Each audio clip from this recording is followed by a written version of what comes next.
dan sangat dibenci oleh Allah. Syirik adalah menjadikan sesuatu selain Allah sebagai Tuhan yang disembah dan ditaati. Ya, jadi seseorang yang melaksanakan syirik atau seseorang yang menyembah atau menjadikan selain Allah sebagai sesembahan disebut sebagai musyrik.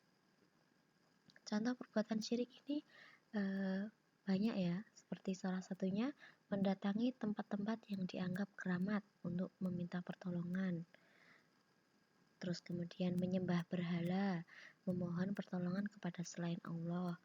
Kemudian membuat sesaji atau persembahan salah satu untuk ibadah kepada selain Allah. Mendatangi dukun, kemudian mendatangi tukang sihir dan lain sebagainya. Untuk selanjutnya yang kedua itu ada nifak. Ya, nifak itu berarti menampakkan Islam dan kebaikannya, tetapi dia menyembunyikan kekufuran dan kejahatannya. Sedangkan orang yang melaksanakan perbuatan ini disebut dengan munafik, ya. Orang yang munafik, jadi dia menyembunyikan kekufuran dan kejahatannya, tetapi dia menampilkan keislamannya dan kebaikannya, tetapi dia menyembunyikan kekufuran dan kejahatannya.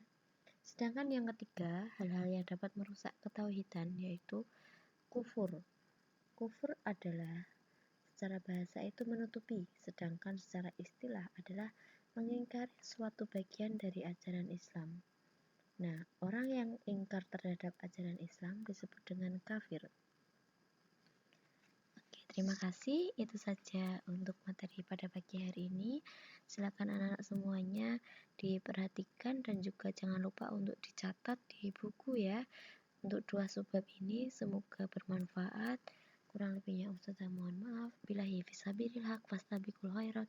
Wassalamualaikum warahmatullahi wabarakatuh.